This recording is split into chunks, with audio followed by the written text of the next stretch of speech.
Hi, I'm parked somewhere and I just found out a really easy way to dump my bucket. I just drove away into a semi private area and just dumped it. It was only liquid dumping, nothing else. Um, so I haven't even had my morning coffee yet. It's afternoon. And anyway, I've got everything except the kitchen sink. But guess what I couldn't find today? A knife. I have a I have two knife sets actually, two knife uh, carriages, if you will, that I got when I went to cooking school. Anyway, couldn't find any knives at all to save my life. So I'm thinking the worst that I would do finally would be have a grater. I was going to use a grater to grate cheese.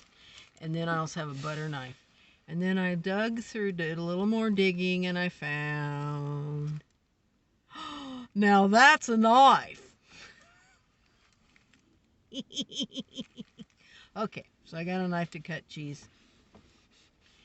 So I'm very hungry.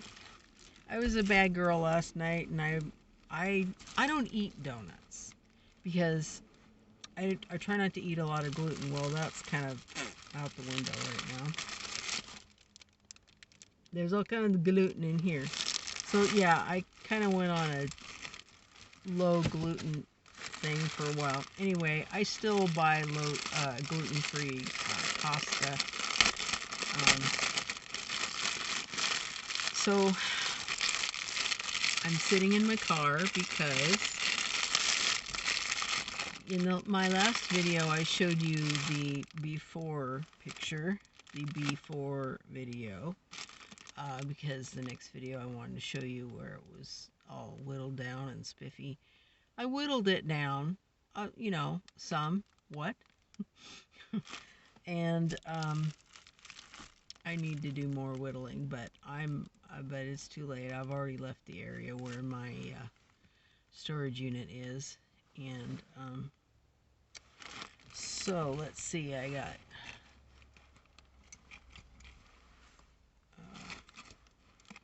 okay. So I gotta cut my cheese and everything. I should have what I need.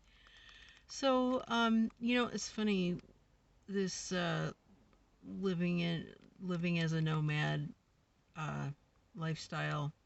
It's different in every there are several contexts to live as a nomad.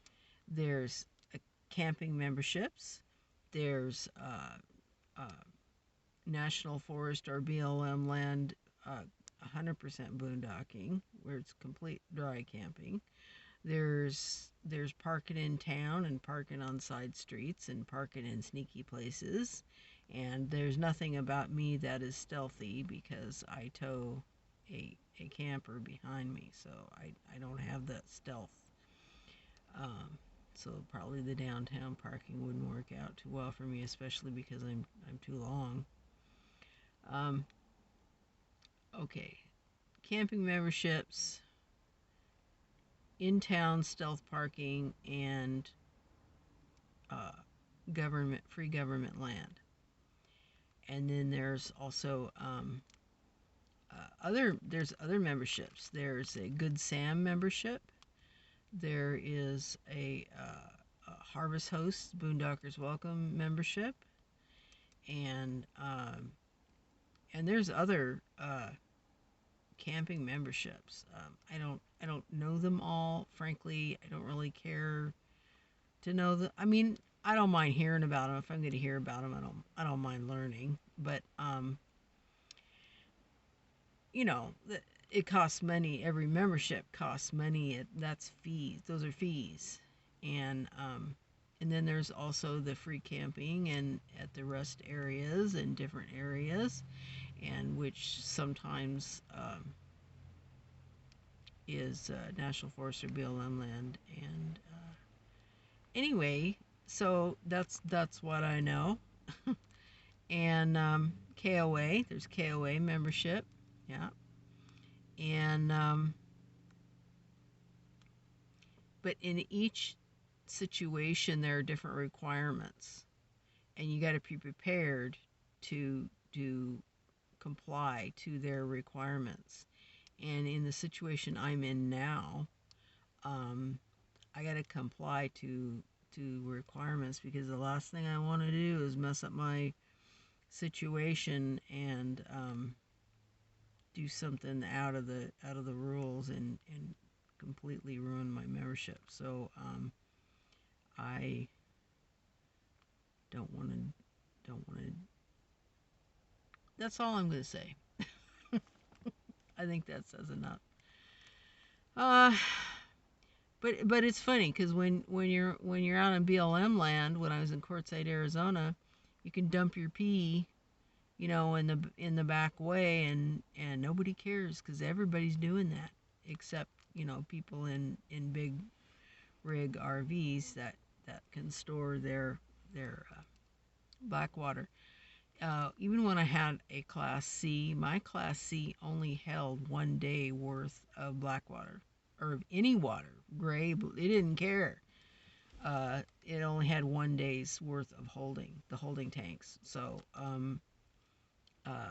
what somebody explained to me was that my Class C that I used to have was designed for constant hookup, and no storage, no boondocking out in the woods somewhere, anywhere, no boondocking using the black tank, using the storage tank whatsoever, because they will overflow, because they did overflow.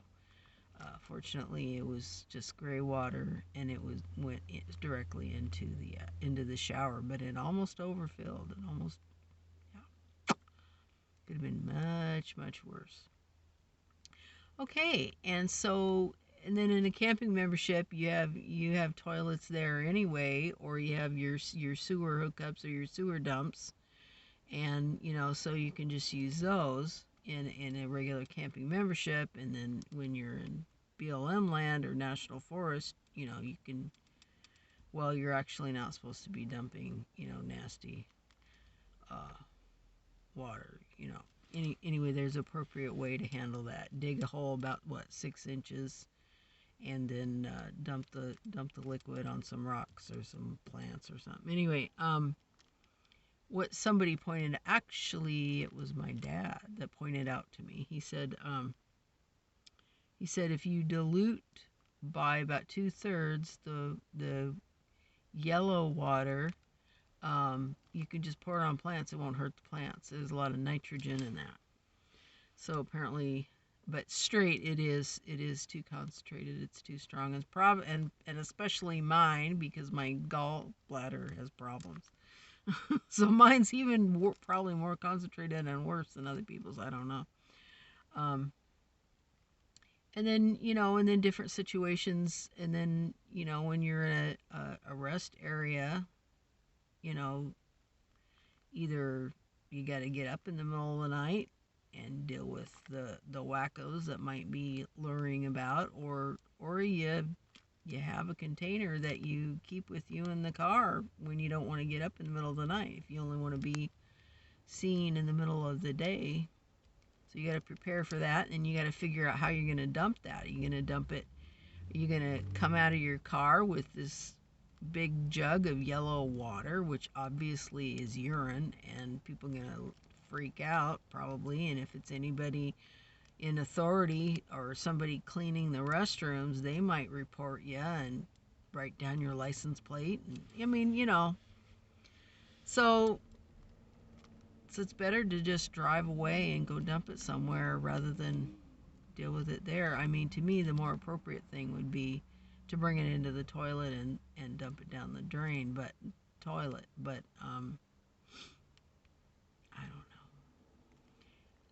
know. We live in a world where it's more about how people feel and what people see and perceive than what's real.